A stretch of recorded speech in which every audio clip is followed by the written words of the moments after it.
Hello everybody and welcome to a brand new episode of the WHO Bulletin. We are here live on the lovely YouTube sphere. Welcome back, welcome back, welcome back. There are no pork pies this week, my friends. It's a sad, sad day when there are no pork pies in this household, but I am here to say welcome to the stream. Hope you're all having a lovely time. Yeah, welcome. To everyone who's here so far, Dr. Master, of course, who is talking about the numbering of the series. Mr. Scarlo Vanderers, and who knew is here as well. We have a lot to talk about today. There's so much to talk about today. I'm very, very excited to do that. We are going to slowly get into that as time goes on. But yes, we are here, and I'm very excited. There's kind of some stuff to cover. Some stuff, a lot of stuff. I don't know how to describe it, but before we do all of that, we're going to ease into this lovely live stream, as we always do, with a hoodle. I love a hoodle. Always my favourite. What am I going to do? I'm going to put my headphones on, because I feel like at the minute, I'm sort of just talking to a void, and I don't like it. But we start with a hoodle every week, and that is what we do here on the live stream. We always do this. We always kind of go with that. Oh, fuck it, let's just put the headphones on. I don't know why that helps. God, man, performance anxiety happens to the best of us. Welcome, here we are, Hoodle. We've got the most recent ones to do. We do this every single week. If you're not aware of what this is, it's something we do here. Welcome, Alternate 13th and Captain Doom as well. We jump on here, and we get a photo. We get a difficult photo, and we got to guess the Doctor Who episode. I am going to say with this one, the Ghost Monument. I think that's the ship at the beginning. No? Okay. Very wrong. Feel like it's still a Whittaker era one. That is a hard one. That's a really difficult one. I feel like maybe... Oh god, probably a Flux one? Oh god, this is actually quite hard. My instinct says closing time, but it's not that. I know it's not. It's a Whittaker one. Spyfall. Part 1? Oh, no, I know what it is. It's the stupid... It's fucking Praxias, isn't it? Oh, that's shit. Yeah, I guess. The spaceship that the guy's in. I don't remember the water at all. That could be anything. Hong Kong was the one that got it for me. Makes sense. Yesterday's... That's a hard one. I mean... Waters of Mars? No. Okay. I'm thinking that era, though. I'm getting those sorts of vibes. Oh, shit, there's actual cobwebs on my fucking... On the microphone. That's good, isn't it? That's a good start. That makes it feel like I'm really, like, up and coming, doesn't it? Cobwebs on the microphone. Cobwebs. Can't even speak properly. What else have we got here? So, mud and soil and whatever. I'm not sure with this one. And then we've got a planet here. I think it might be the Doctor's daughter. Because it's that era. There we go. Cool. Journey to the centre of the TARDIS. No?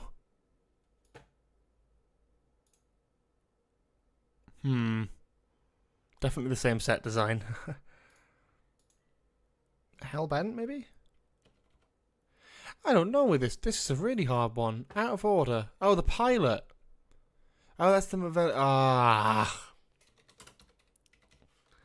Damn. That's a really annoying one. I should have got that one. Oh god, these are hard. So full screen, so the aspect ratio isn't Whittaker. So I'm thinking knock knock. I don't know why.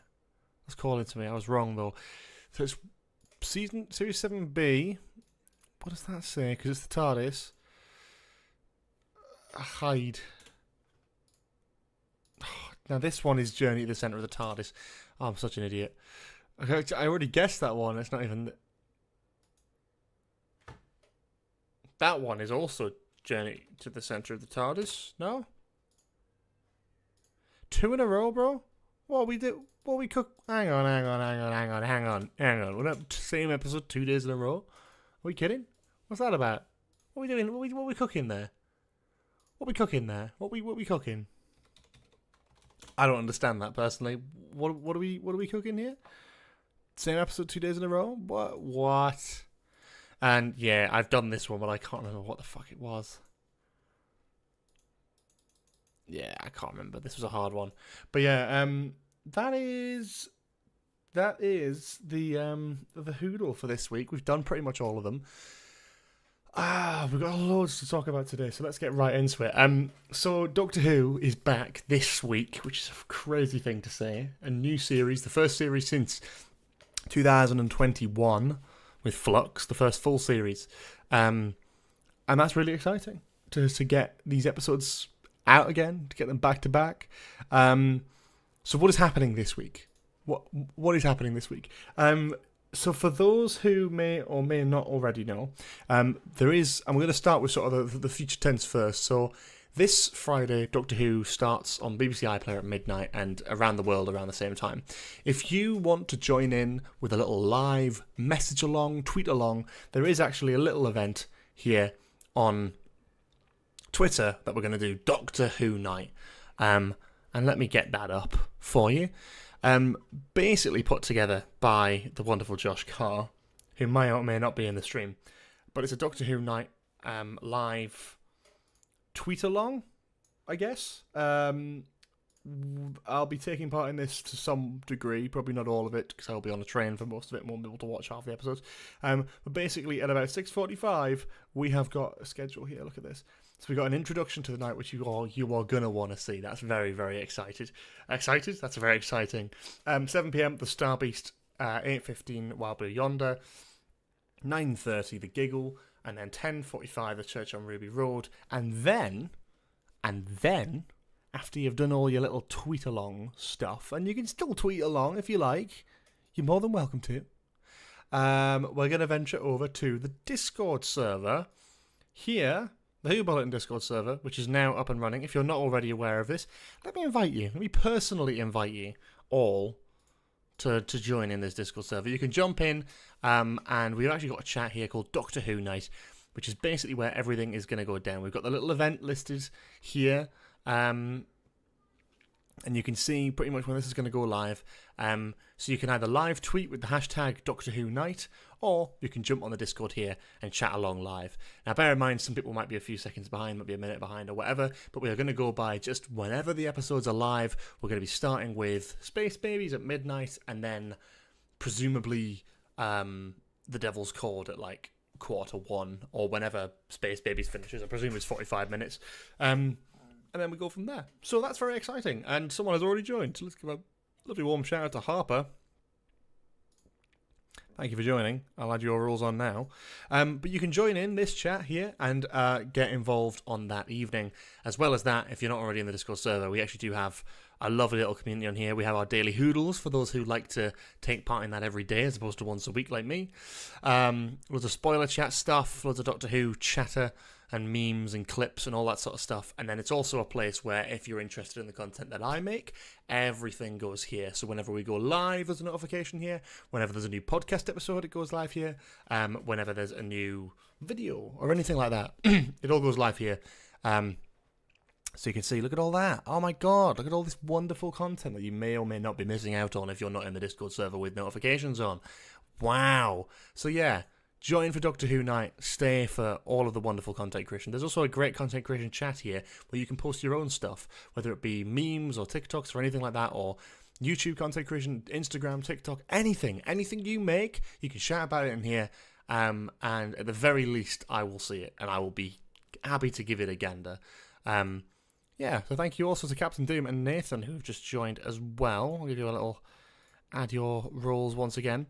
So yeah, welcome to the server. Have fun. But this will be basically the hub for the Doctor Who Night this weekend. Thank you so much to Josh for letting me and my Discord server host this little wonderful event.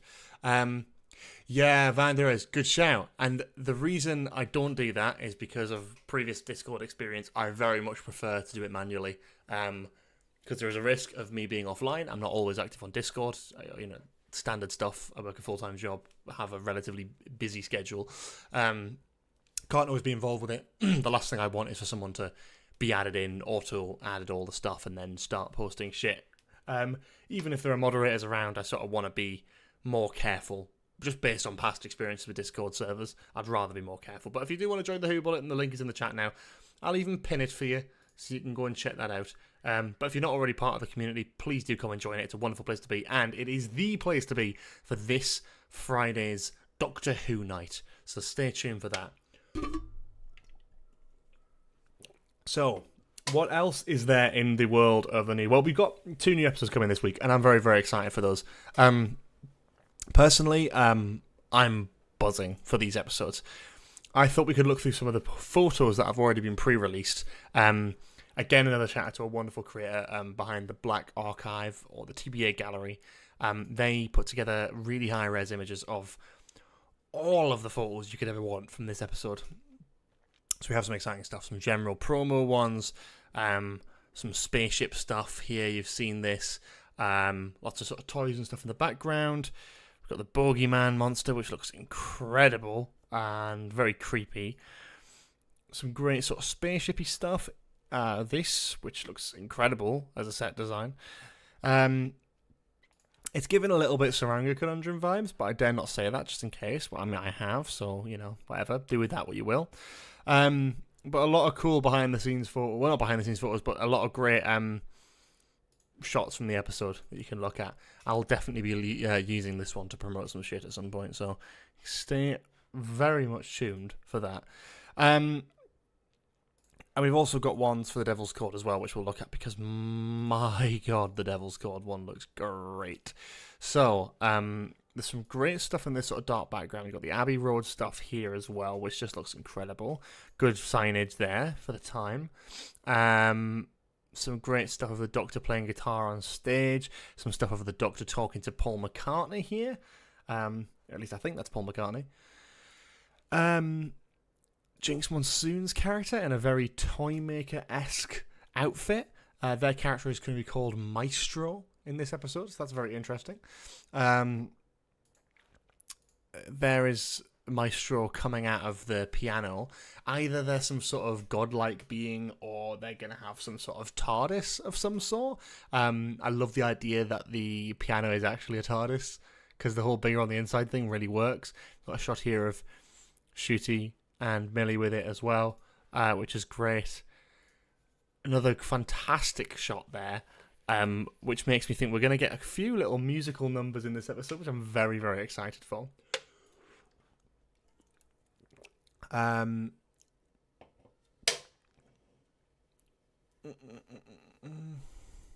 was at the Abbey Road located on Sunday. The crossing islands are still actually visible. Even funnier that it was filmed a year ago tomorrow. Oh, that's crazy, really?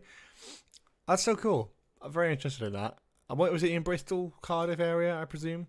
I'm not sure who these characters are. I'm not sure who this is supposed to be, but this is interesting. And also in the cast list, we talked about Murray Gold being cast in this episode. I don't know if we talked about this last week. I think we might have talked about this last week, maybe a little bit. But yeah, there's some great photos here, all available on this website. You can go and check out. It's really, really, really, really, really good. And there's a bunch of other stuff as well, which we'll talk about in coming weeks. But again, very exciting for a starting point. Are you going to MCon and what day? I don't know what that is, so unlikely. MCon. I am not, unfortunately. I'm not. I haven't done a convention in a little while. Maybe there's a time where I may do that again at some point. I don't know. But for the most part, no, that is not on my to-do list, unfortunately. But you never know in the future. Maybe I will do something of the sort. So the cast list. Let's have a look at that.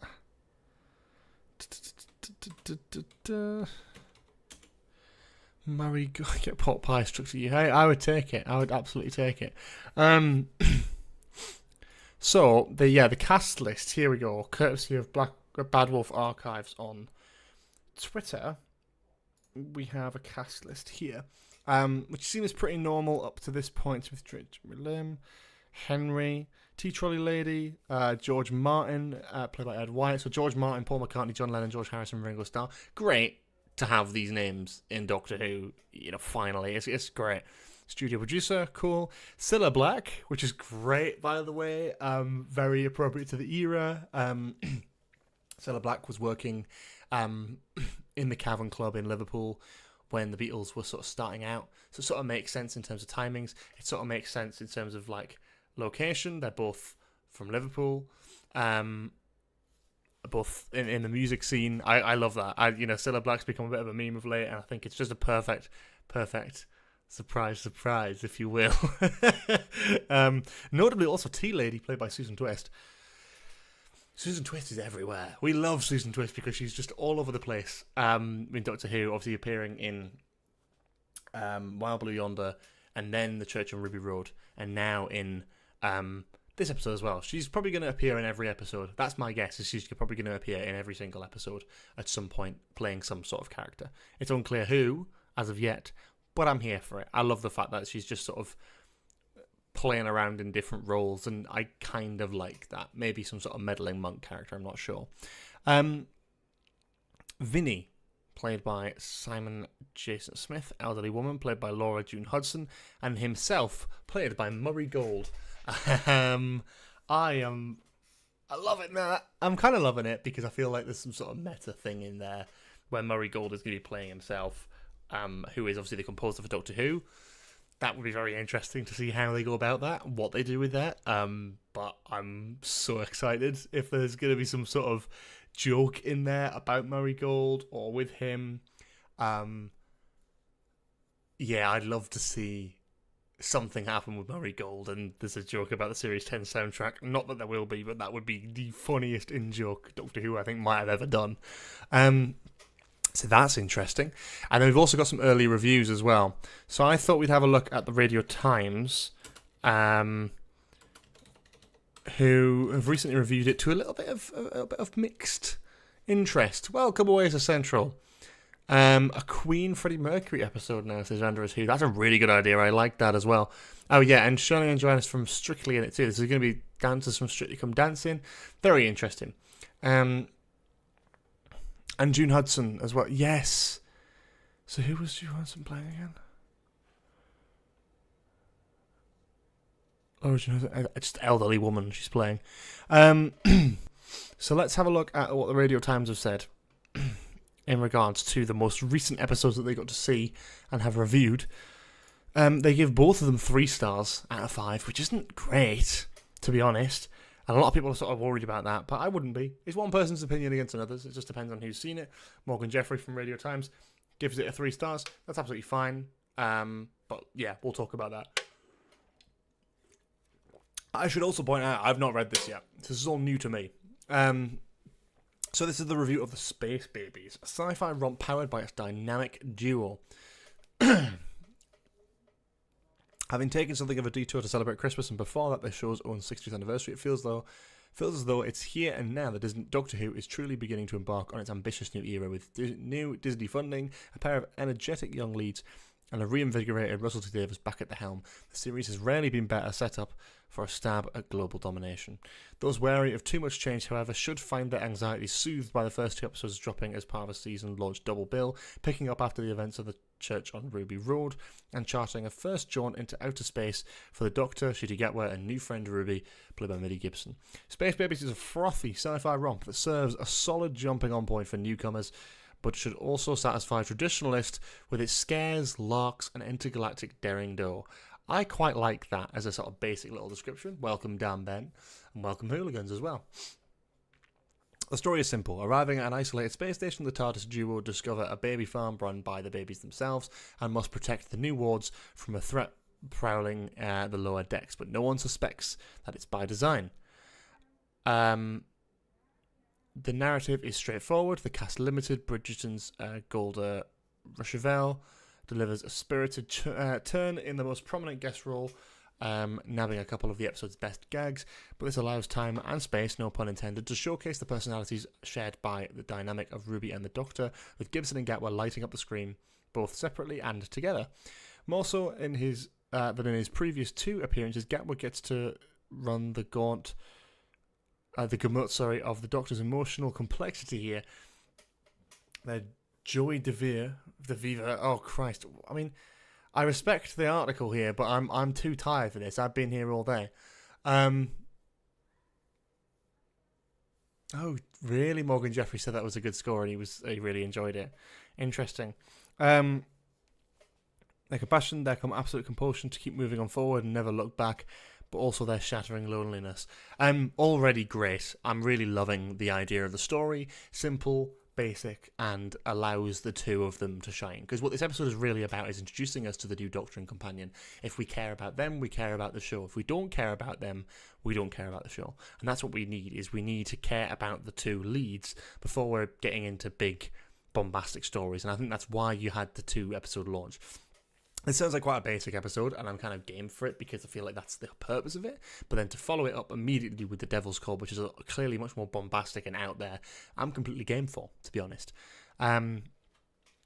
Irrespective of how you might feel about the Timeless Child reveal, the show's new status quo, the Doctor as the ultimate outsider, their origins and true home a mystery even to them, is undeniably compelling, and Gamma grabs the opportunities it presents with both hands, giving us a charismatic, empathetic, very funny, very sad hero.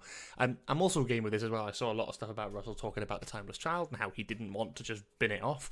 He took the concept which was introduced, threw away some of the canon lore stuff, and just kind of focused on the focal point of what that means for the Doctor.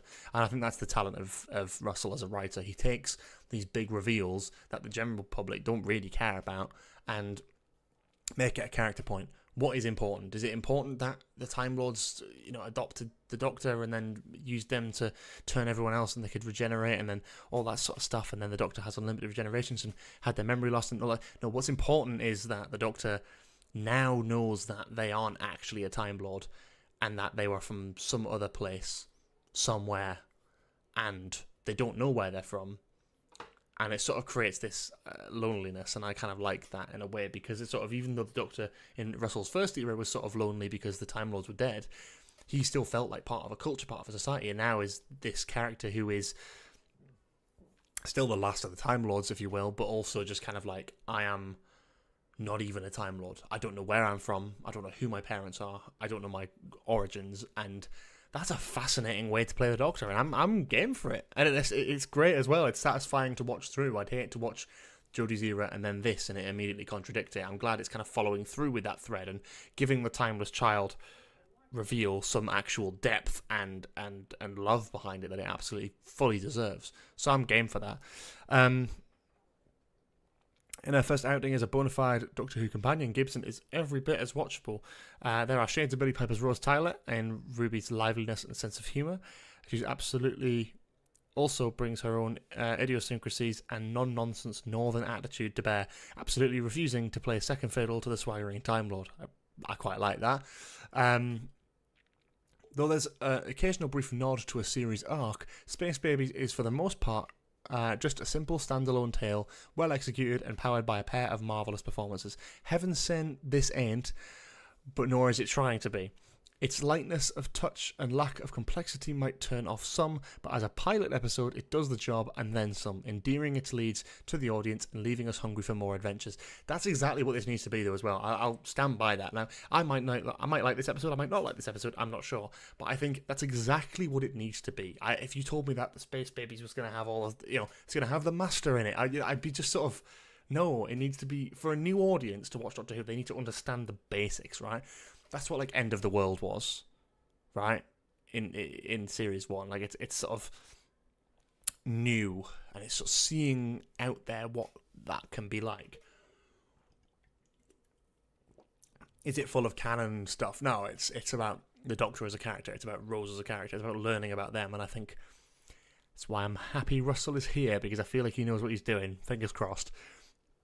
At its heart, it's a highly polished slice of good old-fashioned Doctor Who. Uncomplicated, but not unsophisticated. And above all else, fun. And then for the Devil's Court, also reviewed... Oh no, this is reviewed by Louise Griffin. Louise Griffin. I should say. I'm really sorry. I'm really sorry, Louise, if you're watching, for just pronouncing your name as Louise Griffin. That was genuinely unintentional. I'm sure you've had that before. That is terrible.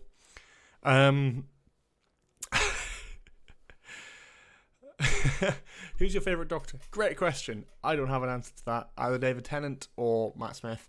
I think probably Matt Smith. But you know what? I really like 14.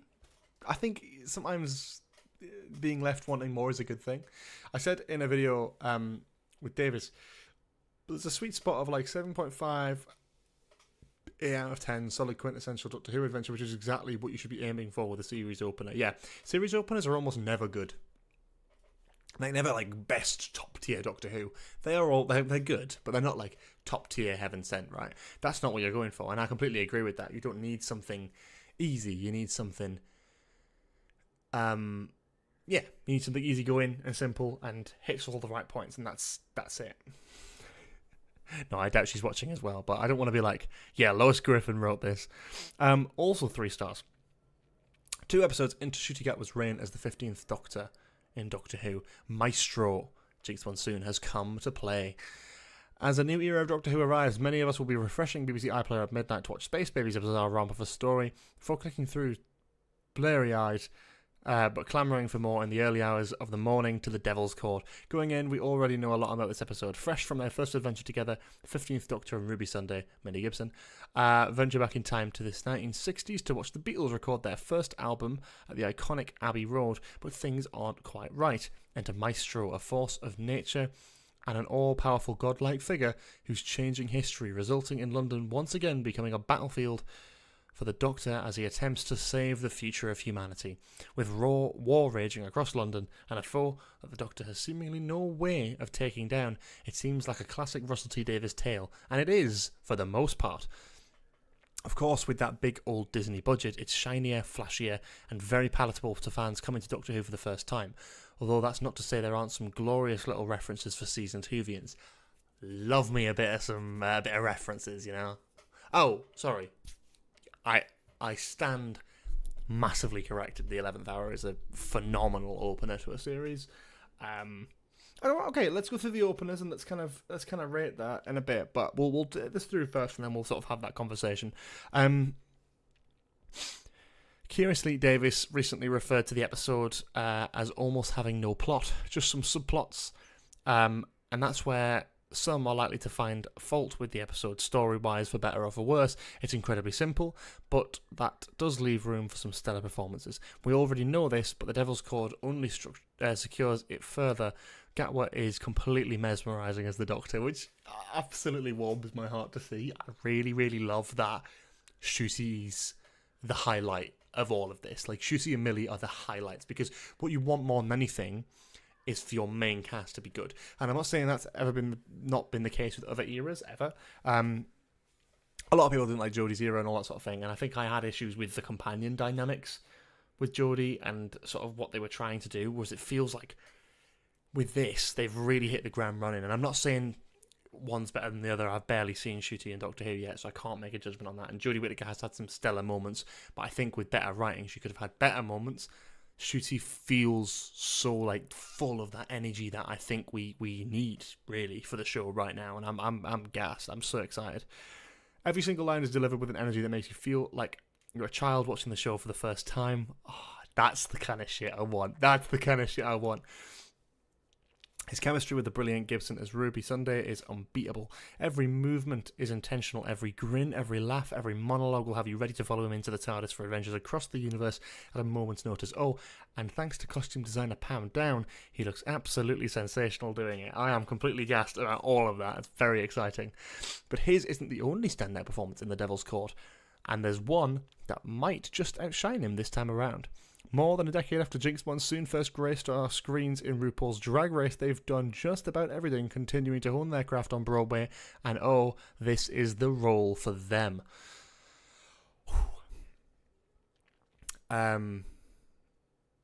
Maestro is a villain that feels that they could jump out of the screen and they're impossible to look away from. It's almost difficult to hate them because it's clear how much Monsoon relishes bringing such a camp, theatrical, and in the best way completely ridiculous villain to mainstream TV.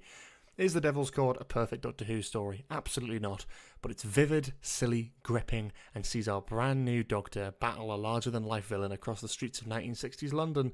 We could certainly be doing a lot worse. I'm very happy about that. I really really, really like that. That's exciting. Yay.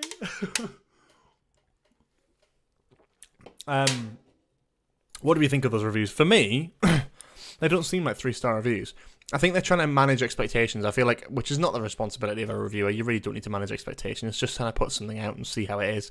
I'm excited, even still. I don't care what anyone says. Like, yeah,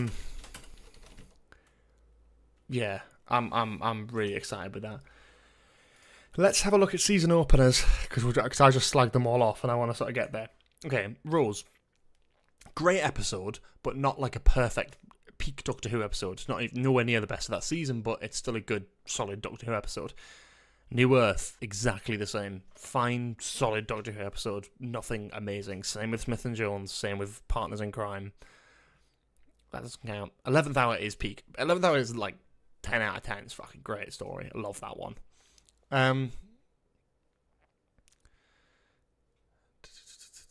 Impossible Astronaut. You know, I'll go on record and say Impossible Astronaut's pretty good as well. I think that stands out as different. It felt a lot bigger. It felt a lot more bombastic and interesting than previous season openers. I love a season opener, but this is very like, this is like a sort of a next step up. You know, a lot of the season openers in Russell's era were either going like far future for one, but still sort of rooted in Earth, or it was based on Earth. Rose, Smith and Jones, Partners in Crime. In like Earth in the modern day, I mean. And then 11th Hour is great because it's like a new Doctor story, so I really like that. And then Impossible Astronaut is obviously like a lot of time travel going on, and it's the first part of a 2-parter, so that's I'm game with that. Asylum of the Daleks was pretty poor, though. They tried to do something big with that. It didn't really pay off, but that's fine. Deep Breath. Deep Breath, for me, is almost a little bit like... And I think Church on Ruby Road is better, personally. But I think it's that same sort of vibe for me, where it's like, when I watch it, I'm like, this is great Doctor Who. But after I'm finished, I'm like, could I rate it against other ones? I'm not sure. Magician's Apprentice. I like Magician's Apprentice, you know. I think Magician's Apprentice has the scale that Capaldi's second series needed. You forget in the opening act, we go back to the Shadow Proclamation, and Skaro, and Earth, and Khan. Like, we see a lot of cool places here. The Maldivarium, I think, as well. There's a lot of places that are brought back. It feels very like Infinity War, you know, where it sort of goes all over the universe. It's very interesting, and I kind of like that. I want Doctor Who to do that again. The pilot. I thought the pilot was fire as well, you know. I think a lot of Moffat season openers are really good, actually. What Money Fell to Earth? Fine. Spyfall, it's good. The Master Reveal's good, but my god, damn, it's just rare. Halloween Apocalypse, good, actually, I like that. People criticise Flux, and I criticise Flux, but I like Halloween Apocalypse. And then, yeah, Space Babies, we'll have to see where that stacks against the other ones. But I am completely game for that. Let's talk about some of the other stuff, because... there's been so much stuff today. There has been so much stuff coming out today, these last few days or whatever.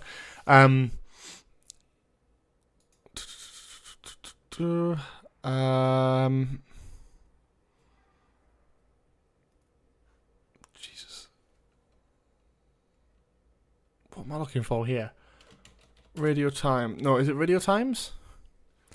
What am I looking for here? There's the episode things that are written by Russell T Davies, which I know not all of them are on Twitter, but some of them are, and I would like to find them. Is that what I'm looking for? Am I looking for that? What am I talking about? I've done the hoodle. You missed it. It was right at the beginning of the stream. We did it. TV Zone. Of course, TV Zone posted them. Legends. Cool. Let's talk about that. Oh, they've done a solid here, mind. Good on them. TV Zone, nice one. So basically, in the recent, I don't even know what it was.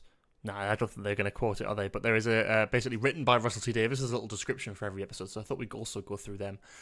Space Babies, written by Russell T Davies, directed by Gillian Robinson. It was Radio Times. Far away in time and space on the colony of the world, Pacifico del Rio, trouble is brewing in orbit, miles above the citizens' heads. And when the Doctor takes Ruby on their first trip to the far future, they discover not only the puzzle of the space babies, but a terrifying bogeyman and a secret that needs unraveling before time runs out. Ooh. Oh, yeah. I know they mentioned that, and we're going to get to that.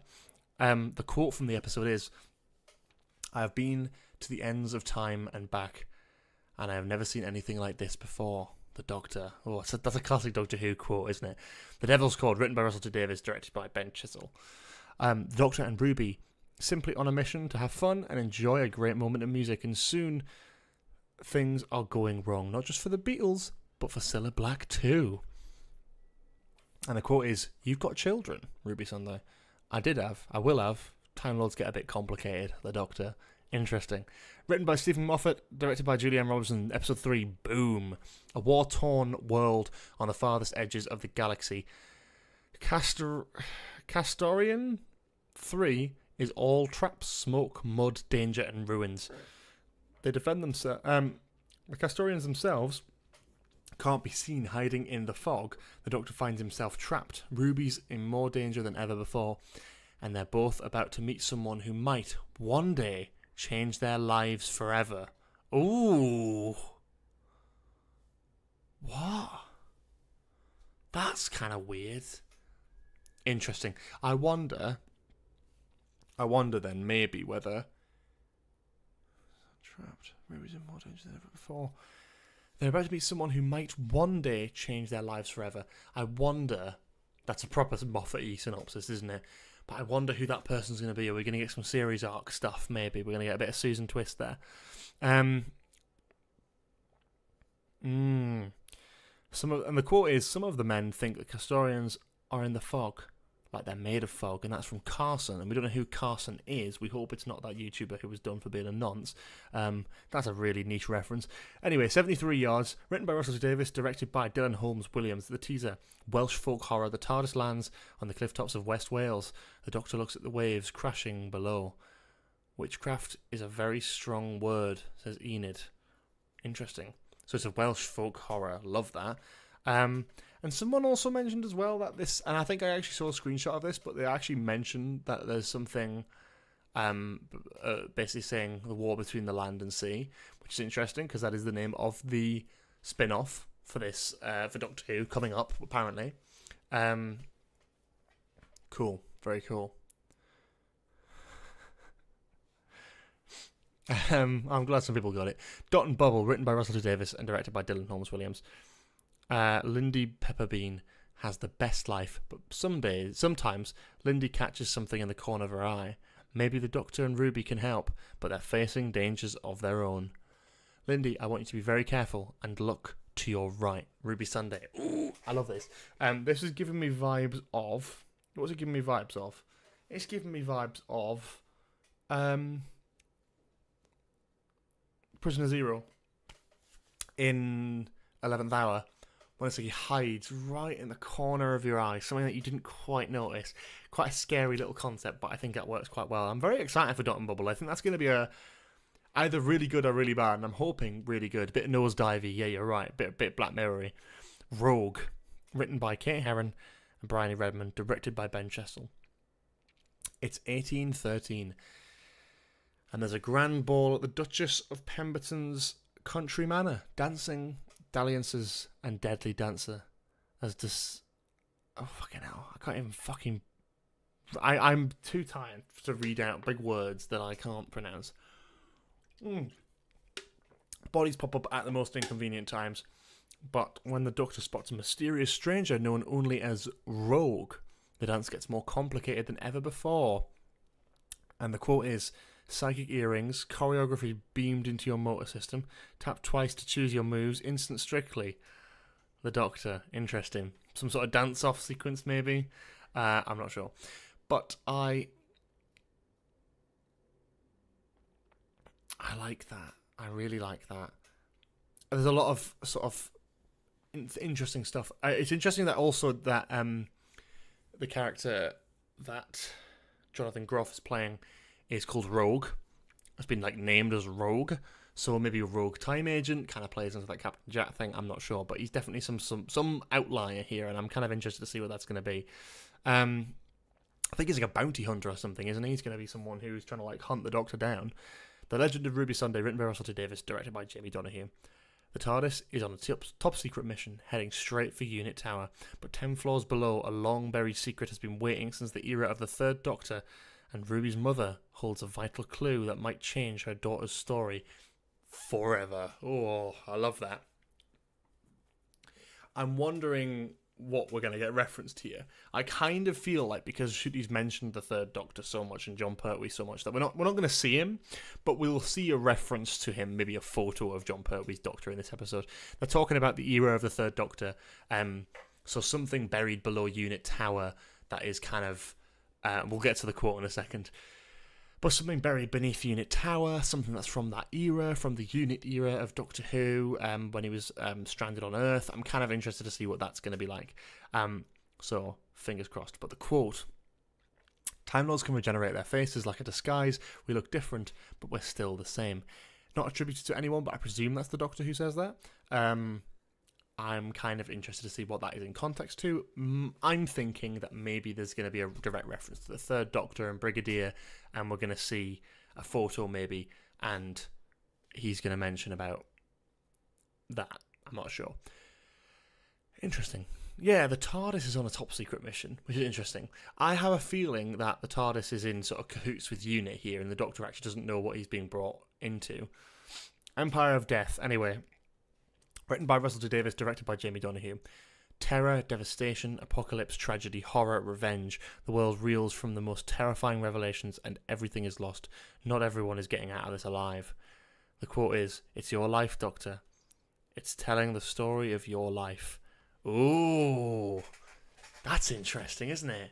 I have no idea. I can't really theorize anything about this because that's so like niche. But I'm like, there's a lot. My brain's fizzing with ideas and that. I respect that it doesn't show the people who have made these direct quotes. So I'm kind of interesting.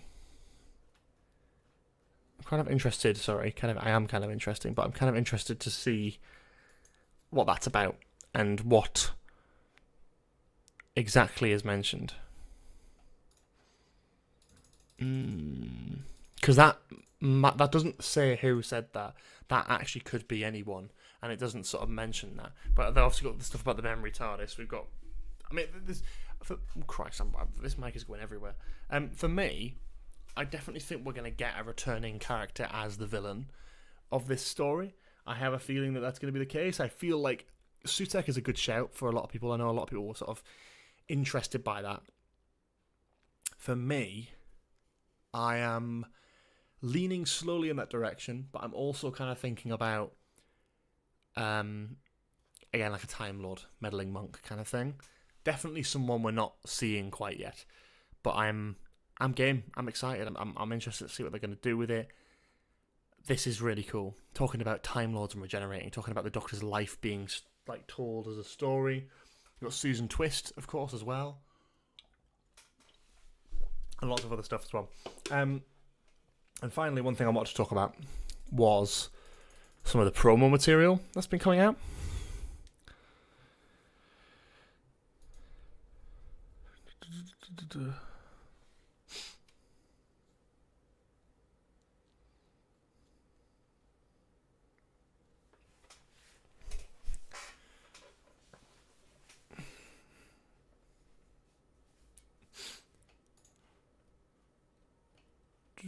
Let me have a look at this.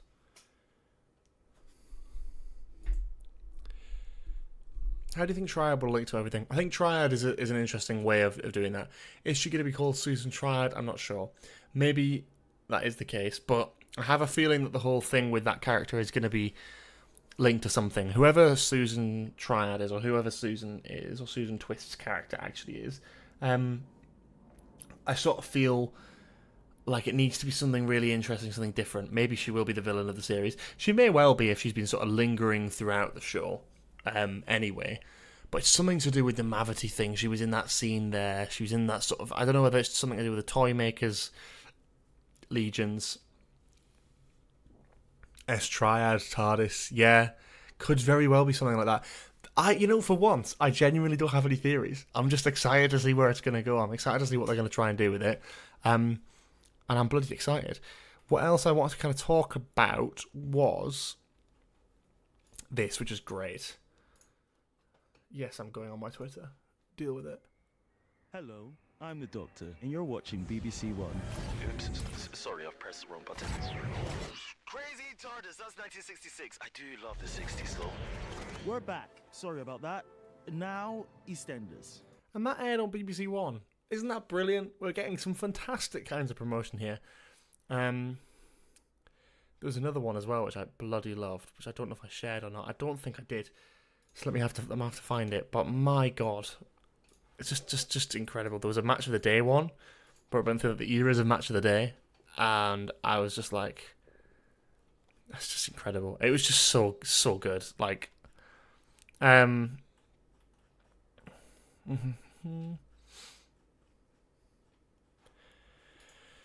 man, I can't find the bloody thing now.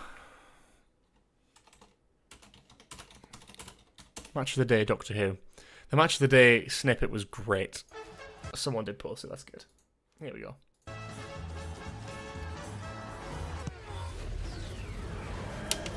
Good afternoon and welcome once again to Match of the Day, to see a match between Aston Villa and Birmingham.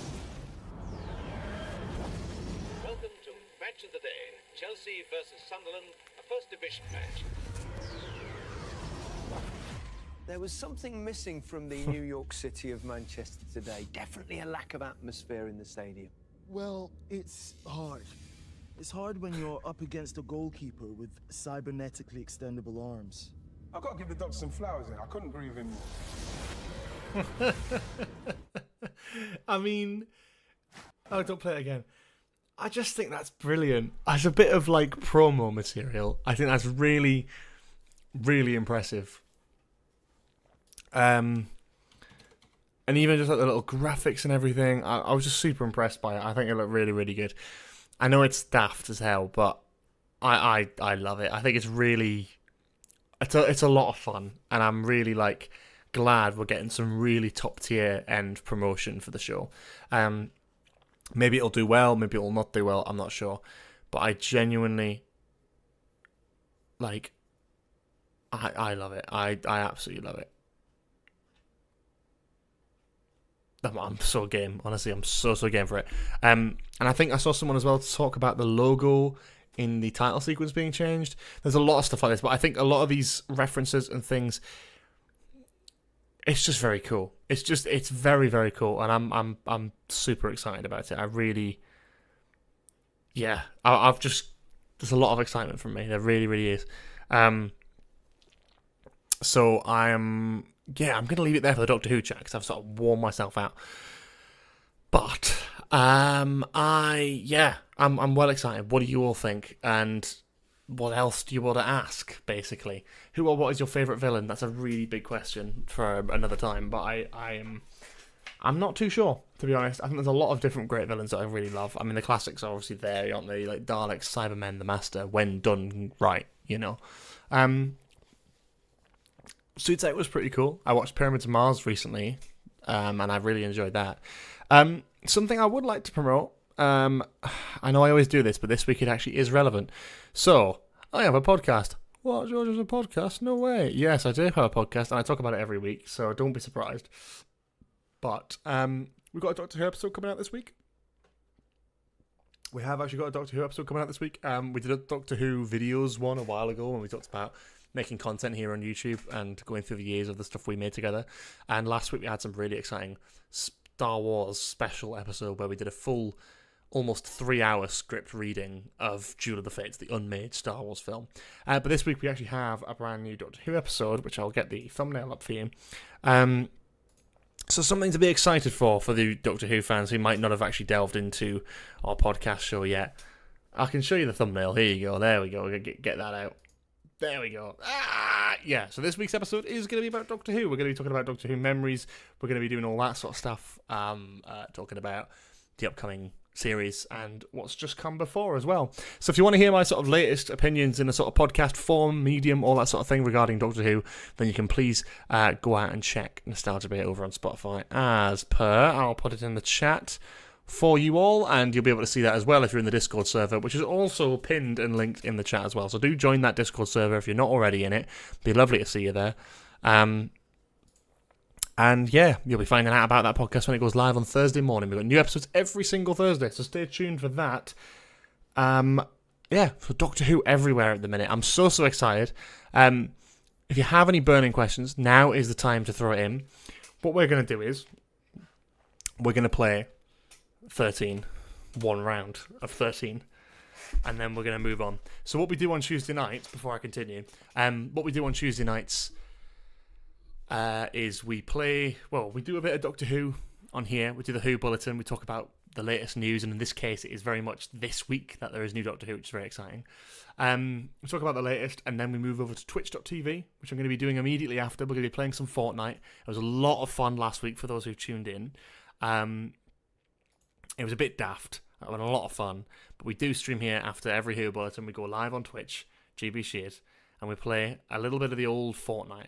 And that's exactly what we're doing tonight after this stream is finished. So stay tuned. If you've got any more burning Doctor Who questions after I finish up here, then there is the place to go where you can ask more stuff. Have you seen the Disney Plus trailer where there's a montage of people saying Doctor, and apparently some people can hear Yaz's voice? I have seen that. I don't hear Yaz, though. I feel like a lot of people are sort of maybe wishful thinking on that. I don't know if I don't want to be cruel, but I feel like maybe I'm just not getting it. To be honest, I feel like I'm just like, this doesn't sound like Yaz, or I can't hear Yaz in there. But if someone has a good clip that they can show me where I can sort of maybe hear it, then feel free to send it in the Discord, and I'll give my opinion later on. Certainly an idea. But yeah, in the meantime, we'll play this. Have you ever heard of the synopsis for the series that came out around 2 months ago? It was mentioned, The Secret in the Time Vortex or something? I have not heard of this. What is that? What is that when it's at home? I have no clue. You've intrigued me, though.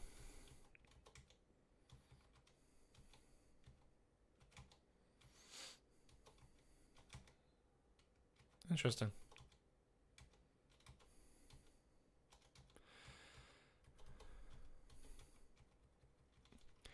In an interview yesterday, Minnie Gibson said she had a theory about Rose Tyler before the filming the series, but didn't want to say it, so she didn't spoil the season and thought it was intriguing. Interesting.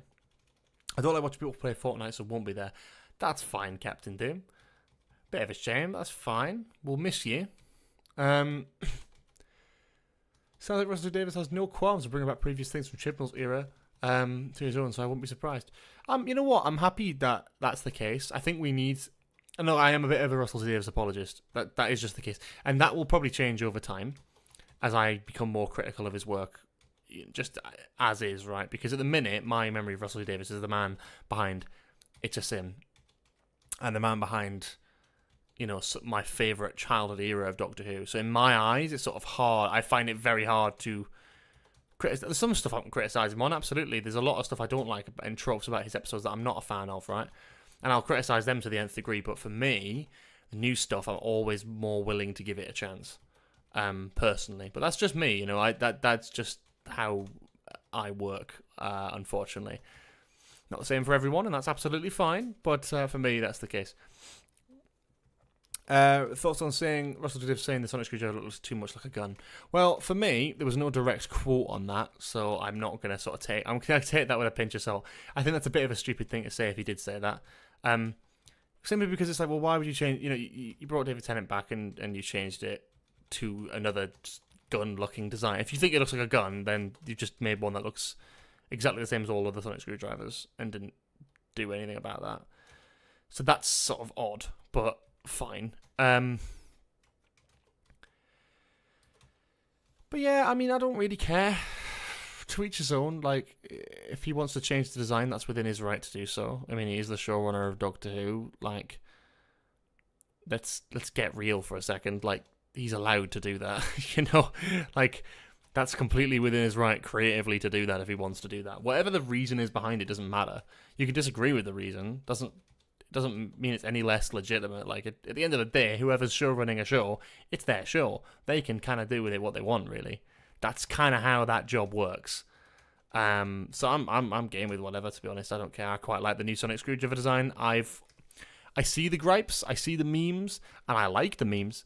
But for me, I'm like, I've never had a problem with that Sonic Screwdriver. I genuinely haven't. I think it's great. I really like it. It's different.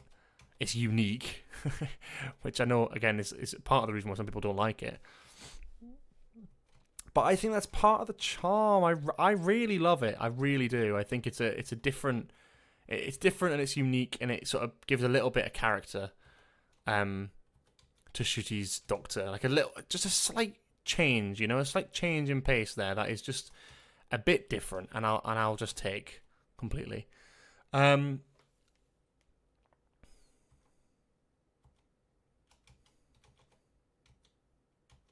I'm fucking this up mad.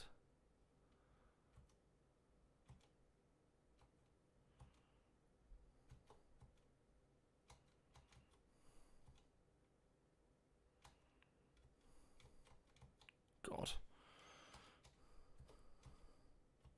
This is awful. I've made a right fucking dog's dinner of this.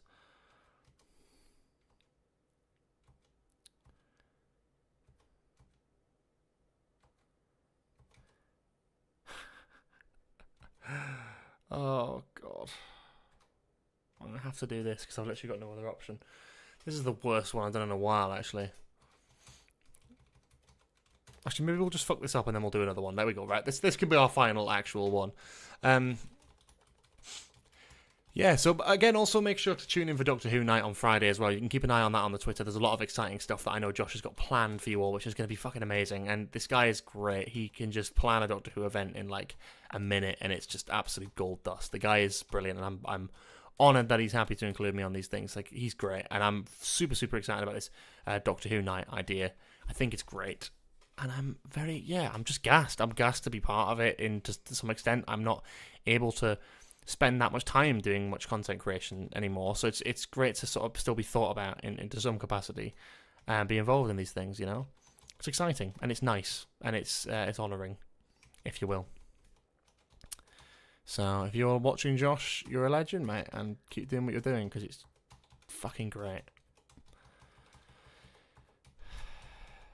And what's your favourite mini-sode? My favourite mini-sode is the one set after Time of Angels and Flesh and Stone. And that is the one where Amy tries to kiss the Doctor at the end, and then they go into the TARDIS, and the Doctor's like, I don't want to do that. I don't want to be doing any of that kissing shit. The reason I like that is because there's a really wonderful idea behind a lot of that, and he talks about being like a space Gandalf, and the reason why he takes his companions with him, not to like shag them, but like to see it, and there's a little bit of that, I think, which I love as part of the Doctor. There's a part of it which I just love where it's about and I think they actually quote it a little bit in Space Babies. There's like a clip they released where they kind of do a little bit of that, which basically like the Doctor says that, and I love this quote so much. I talked about it in the podcast episode which is coming out this Thursday. He says something along the lines of, when you make the whole of time and space your back garden, all you have is a back garden. That's all you have.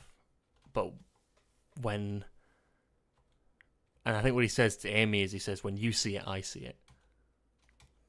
And I think that's wonderful. What a great reason to take on a companion. For the human understanding would just be like, oh, because you fancy me, right? It must be that. No, it's so much greater and so much more important than that. To him, it's about the fact that this is his life and he wants to show it to people, right?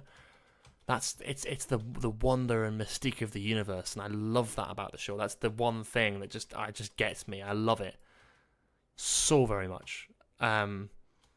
So for me, that's my favourite mini-sode, and I'm kind of glad they kind of reference it a little bit, I think, in Space Babies, which is just really exciting, because it's like one of my favourite sort of Doctor Who mantras, if you will. Believe me, I've really pulled this out of my arse in about 5 minutes. But hey, hey, it's exciting, and I'm happy to be a part of it. And the fact that you still consider me, mate, to be part of that is just great. You know, I always is an honour, even when I haven't got too much of the time to take part and help out with it. Like, it is always appreciated to get that message and be like, hey, we want you involved. Always happy to help. So yeah, it's lovely.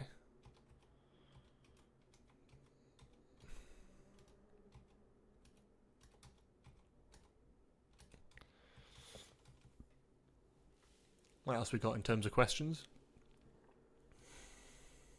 Do you think there'll ever be another Doctor Who film? I hope not. I hope not. I think you can't... In this day and age, it's kind of pointless. I think in the early 2000s, that probably would have been the best time to do it. That would have been the time where there would have been more of it. Not a demand for it. There'd definitely be a demand for it now.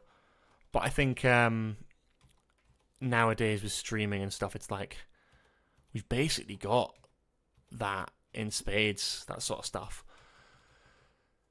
What episodes are you most looking forward to this series? I'm looking forward to Devil's Chord. I'm a big Beatles fan, and even though I think some of the inaccuracies might upset me a little bit, I'm super excited to see what they do with it, and I'm super excited to see what that episode brings in terms of like a historical. I love a music historical. Doing a music historical without the actual musician's music in it is super interesting to me, and I think there's an interesting story in that to be told. So I'm very excited to see what they end up doing with that, to be honest. Yeah, 100%.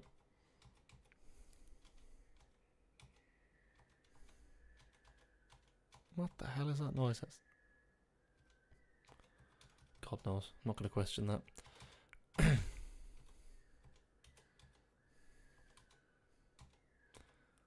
Some kid crying or something outside. That's lovely. It's a really nice background ambience for the live stream, isn't it? Would you like to see... Oh, I missed that. Would you send that Torchwood message again, maybe? Or I'll just read it out here. Would you like to see Torchwood back in the universe? Not the original cast, but a whole new group. No. I think the reason I wouldn't is simply because I feel like, as you say, you may as well just do it as a whole new thing. I'm more interested in Unit. I think Unit has more of a history with the show.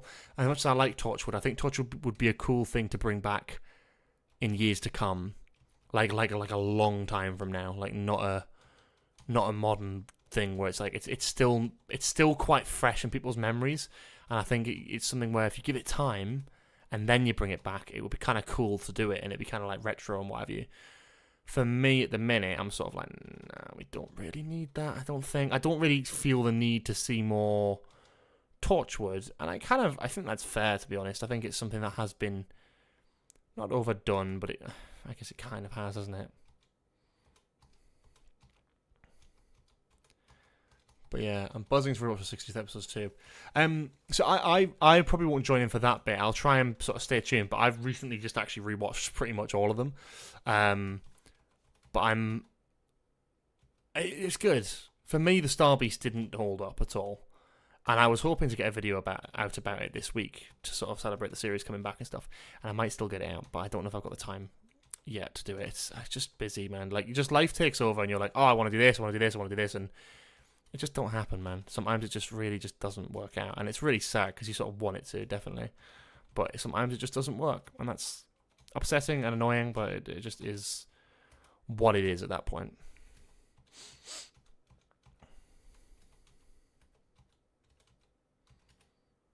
Oh, shit. I don't want to have to do that again. For fuck's sake. I've just done that.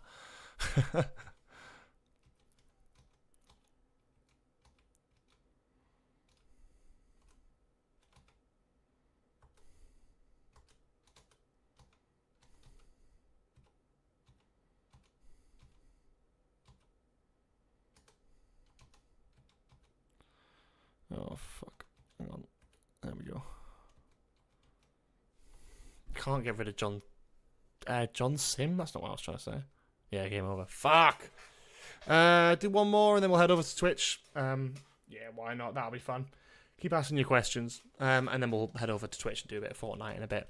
13 is so addictive as this game, to be honest. That's fair. I love the idea of more rebellious against the law group that look for aliens. So if they come back, presented as more of a competition for Unit, it would be fun. I kind of agree with that, actually. I think it would be cool if you did like a Bad Batch thing, not like specifically what Star Wars did, but like actually the idea of it, where it's like a group of mercenaries who are technically under unit, but don't work outside the law. That's kind of interesting to me, where it's sort of, it is part of unit, but is made up of like a batch of people who know too much. You know, old doctor companions and stuff, people who have dealt with a lot of shit, who have been involved in some of the biggest Hooniverse related like alien incidents and stuff. Like people who sort of can't be trusted, but can be trusted, obviously, otherwise they wouldn't be employed. But are sort of like old doctor companions, or people who have been involved in like alien invasions and stuff, who have been sort of there and seen more than the general British public would be able to. And people working in unit, soldiers and stuff, will see stuff on the day-to-day, right? But some people will see a lot more. And obviously they're not going to let that be public, or at least they're not going to try. It's even implied in like Day of the Doctor, they're like, who are we blaming for this stunt? Oh, we'll Darren Brown. You know, and I think that's great, because he's sort of basically saying that, oh, the public don't know about this, they shouldn't know about this, it's not a public organisation. It's a little bit like MI6, like, it shouldn't be public knowledge that this is a thing. Even though they've got a massive fucking tower. But I kind of like it in that sense, where it's like they can get away with doing shit like that.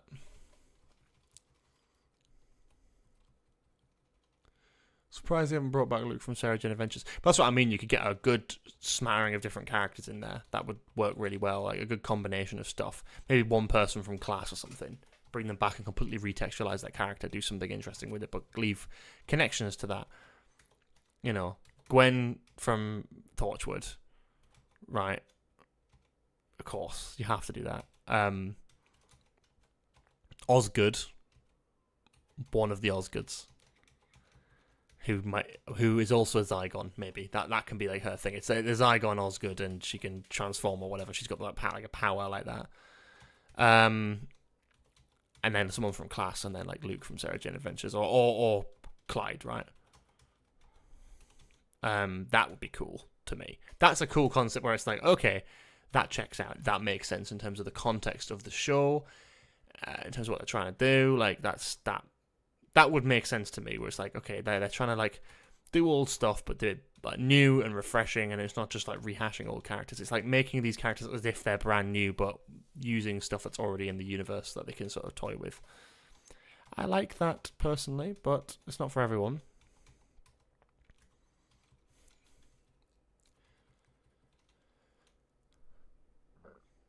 The New Who novelization is really good. I've only read Rose and Day of the Doctor, actually, but I really like both of them. I've started reading Dalek, and I just couldn't finish it. It's not that I didn't like it. It just wasn't for me. I just was like, yeah. I kind of like the idea of it. Oh, that worked out really well. Holy shit! Jesus Christ.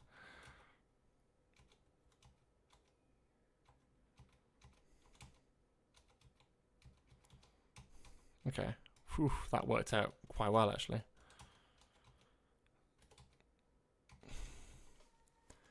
You Would Find Us was great. Day of the Doctor was my favourite book of all time. Dalek was insane too. If they do someone from Torchwood, I'd like to throw away a mention to any of the events from series 5 to 7. Has Russell had a hand in bringing the show to an official continuation? Yeah, I suppose that's true. As in the Big Finish stuff. See, let's not get me into Big Finish. I'm not a Big Finish stan. But I do like it. I like what it's for some people, and like some people love it as like a canon continuation of stuff like that. Like Class and Torchwood, great.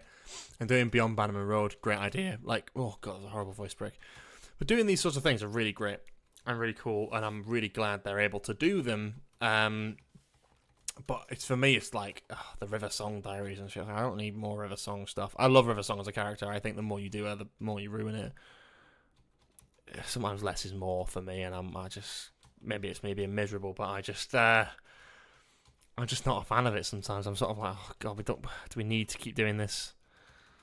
Do we need to keep doing this? Like, do we need Jackie Tyler to meet fucking River Song? No, not really. Does anyone want that? Does anyone ask for that? Beyond like a meme, like outside of like memes, has anyone asked for Jackie Tyler to meet River Song? Do you know what I mean? Like, it just seems a bit crazy to me sometimes. I don't even know if that's happened. It probably has. It might not have done, but it's an example of the kind of like stuff. It's like all the Ninth Doctor box sets are like, the Ninth Doctor meets this person, the Ninth Doctor meets this person, the Ninth Doctor meets this person, and I'm like, okay, cool. Oh, we're done there. Shit, I was kind of enjoying that. Okay. Well, in that case, we are going to head over to Twitch, so stay tuned. If you're not already, we're going to be going live here on Twitch pretty much as soon as this live stream ends here. So stay tuned for that, and we'll be going live over there. If you want to ask more Doctor Who questions, I'm happy to answer them, but it will be over on the Twitch stream. We're going to be going there for as long as I can go until I feel tired, and then we'll see you all later. So yeah, in the meantime, if you don't join us over on Twitch, make sure you stay tuned for our podcast episode on Thursday for Nostalgia Bait, Doctor Who episode, and then hashtag Doctor Who Night this Friday with the brand new episodes going live. So stay tuned for that as well. Join the Discord server, which is linked in the chat, and I'd love to see you all there. Keep an eye on all of our stuff coming up soon. Very, very excited about it. And yeah, cool. Thank you so much for watching, and I will see you all later. Bye-bye.